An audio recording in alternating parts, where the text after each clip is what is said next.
Je fais cette seconde vidéo à la demande de certaines personnes qui ont répondu à la première vidéo que j'ai faite sur les exactions de l'armée française en Algérie. Et cette fois-ci, on va aller plus loin, on va commencer à la genèse en 1930. Mais avant, je voudrais vous passer sur LCI, là, sur les chaînes en continu, encore cet avocat qui vient s'indigner de manière scandaleuse. Et je suis un peu fatigué de la manipulation qu'il y a sur les chaînes d'information. Mais c'est un pauvre type. J'ai pas d'autre terme, c'est un pauvre type. Moi, j'ai une pensée pour mon grand-père qui a versé son sang en Algérie en 56. J'ai une pensée pour tous les anciens de la FNACA qui sont allés se battre pour la France et qui ont défendu la France. Je rappellerai quand même que la 4ème République, c'est la gauche qui a voulu défendre la position de la France en Algérie. Je rappellerai que la colonisation, ça a quand même été une volonté de la gauche, une volonté de la République française. Alors oui, cher maître, vous êtes indigné et on comprend votre famille, les gens de votre famille sont partis se battre en Algérie, ils ont souffert, ça a été dur, mais la vraie question qu'il aurait fallu se poser, c'est que faisait-il en Algérie et pourquoi se battait-il? C'est pas la France qui était envahie par l'Algérie militairement, c'est la France qui est partie en Algérie pour des raisons qu'on va comprendre tout de suite. Donc, ce qui me fatigue avec les médias, c'est ce côté un peu spectacle où on veut faire passer l'information et on invite des gens qui ne vont que dans un sens. Est-ce que quelqu'un de sérieux, un journaliste sérieux, peut s'asseoir et remonter à l'origine de ce qui s'est passé pour comprendre pourquoi est-ce que les gens disent cela? Je vais ici, de nouveau, m'aider de ChatGPT, parce que ChatGPT, c'est quand même une intelligence artificielle qui a des sources sûres et que beaucoup de gens me disent oui, il faut aller aux bibliothèques. Sauf qu'on vit dans un monde moderne et très peu de gens vont aller chercher l'information dans cette bibliothèque. Ils vont se servir de leur smartphone. Donc, on va se servir d'une source qui est sûre, qui est fiable et qui ne peut pas mentir parce que ChatGPT va se servir d'informations réelles qu'il va récupérer sur des documents officiels pour nous le synthétiser. Aucune place ici au mensonge et à la manipulation. Voilà mes chers amis, nous voici sur ChatGPT et je lui demande de répondre à la question suivante. Peux-tu me détailler les exactions de l'armée française en Algérie depuis 1930? Et c'est là que ça va être intéressant. Il nous dit quoi? Il nous dit que l'occupation française de l'Algérie de 1830 à 1962 a été marquée par de nombreuses exactions, crimes de guerre et répressions violentes. Dès la conquête en 1830, l'armée française a utilisé des massacres, pillages et destructions massives pour soumettre la population et ces pratiques ont continué tout au long de la population. Donc effectivement, on voit que dès l'arrivée, ça a été compliqué. On parle ici de la conquête. Dès le débarquement français en juillet 1830, l'armée a imposé une domination brutale sur l'Algérie qui a résisté farouchement. Donc quand les gens nous parlent de guerre, c'est pas une guerre, c'est les gens qui ont été envahis et qui ont résisté. Quand je fais le parallèle, quand la France a été occupée par l'Allemagne, les résistants français étaient considérés comme des héros de guerre de se battre contre l'Allemagne. Mais quand c'est l'Algérie, on nous parle des terroristes. Pourquoi cela? C'est exactement la même chose. C'est des gens qui se sont battus pour conserver l'intégrité de leur terre. Donc ils le disent ici, hein, massacre et répression, massacre de la Kaaba d'Alger. Après la prise d'Alger, les troupes françaises ont pillé la ville et massacré les habitants. C'est écrit noir sur blanc, document officiel, c'est incontestable.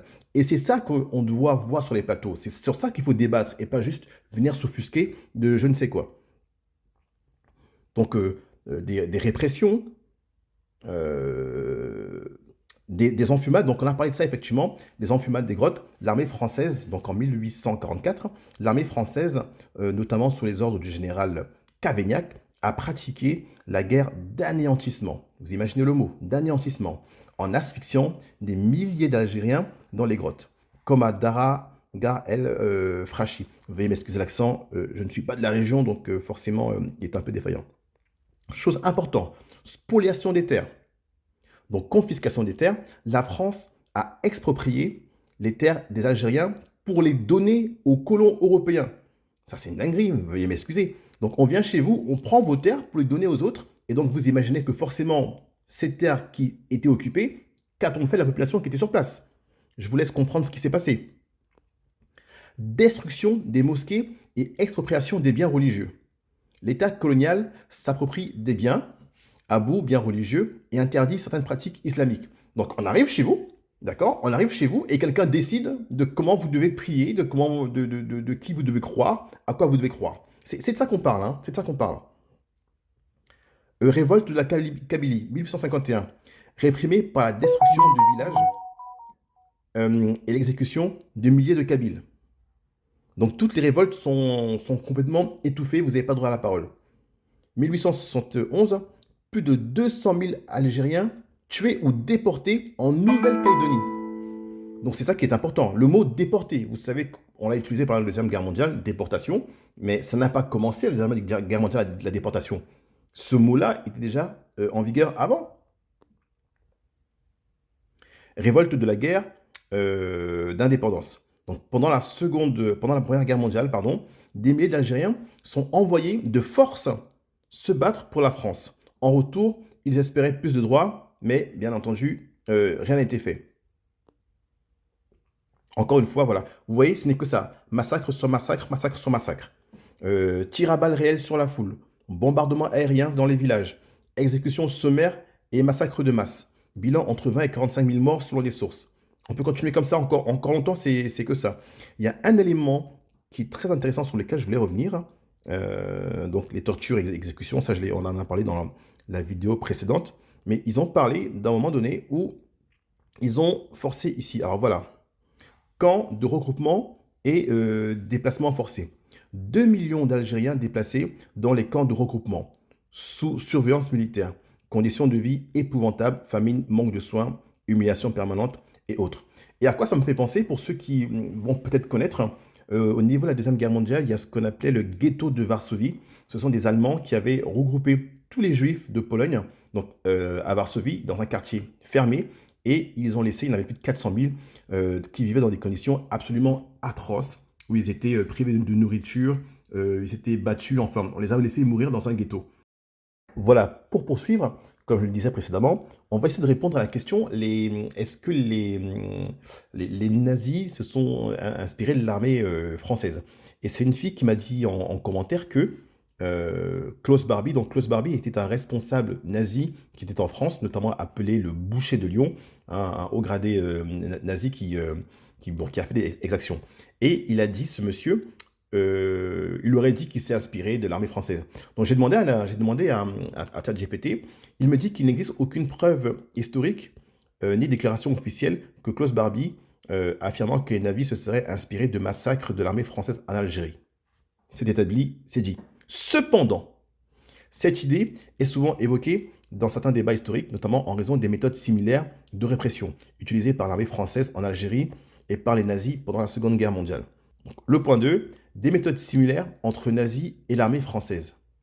Même si Barbie ne l'a pas dit officiellement, il existe des points communs entre la répression nazie et celle menée par la France en Algérie, sachant que la répression française était avant les nazis. Donc en fait, les Français l'ont fait avant les nazis. Donc on parle des similitudes, torture systématique, la Gestapo utilisait la torture, l'armée française également, exécution sommaire, ce que faisaient les nazis, déportation et camps de regroupement. Les nazis envoyaient des juifs et résistants dans des camps de concentration. De son côté, la France a déplacé plus de 2 millions d'Algériens dans des camps de regroupement sous surveillance militaire. Donc je vous laisse imaginer ce qui se passait dans ces camps-là.